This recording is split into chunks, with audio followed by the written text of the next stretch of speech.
Bonjour et bienvenue dans l'épisode 24 du défi J'envoie 2025 de mon podcast Déprogrammons-nous, ça urge.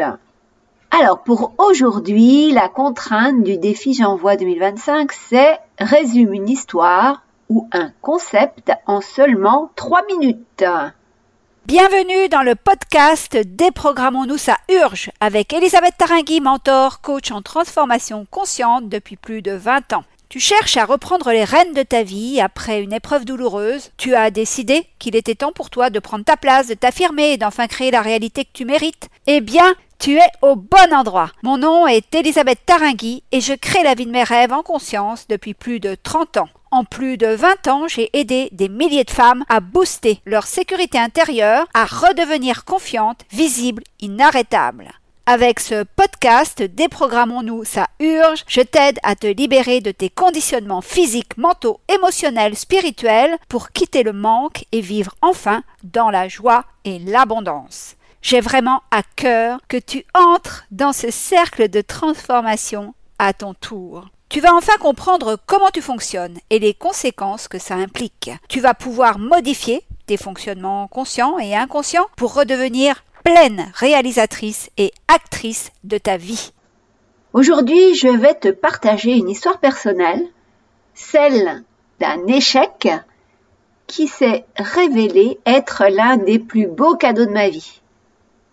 Quand j'ai démarré ma carrière de scientifique, j'avais un projet qui me tenait à cœur puisque je voulais devenir prix Nobel. Il est clair que je m'étais investi corps et âme pour préparer ça. Bac+8, des journées au laboratoire de 7h30 le matin jusqu'à 23h30 le soir. J'avais pu financer mes travaux de recherche. J'étais dans un des laboratoires les plus prestigieux au monde. Tout semblait parfait. Quelques années plus tard, ma chef, qui tenait ce labo, a décidé de rejoindre sa Bretagne natale et d'aller à l'université, donc de quitter l'INRA. Donc ma chef part, ce qui veut dire que son labo explose et qu'il n'y a pas de poste à pourvoir.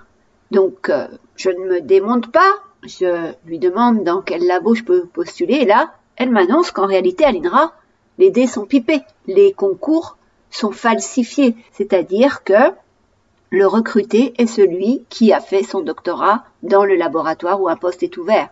Si tu arrives parachuté d'un autre laboratoire, tu peux être la meilleure au monde, tu ne seras jamais prise.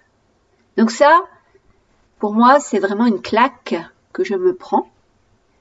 Alors à ce moment-là de ma vie, je m'aperçois que mon rêve de plus de 15 ans déjà tombe à l'eau. En tous les cas, pour moi, je ressens une immense frustration et un énorme sentiment d'injustice. Pourquoi, après tant d'efforts, le résultat n'est pas au rendez-vous? Pourquoi je ne peux pas poursuivre mes travaux de recherche? Et finalement, quelques mois plus tard, quelque chose d'inattendu se produit. Une de mes partenaires de tennis me dit qu'elle a besoin de quelqu'un dans son équipe. Le travail, c'est de la sociologie, rien à voir avec ce que je sais faire. C'est réformer aussi des diplômes de l'enseignement agricole et c'est mettre sur place la validation des acquis d'expérience pour le ministère de l'Agriculture. Finalement, cette opportunité m'a non seulement enrichi professionnellement, mais bien sûr, j'ai développé des compétences insoupçonnées.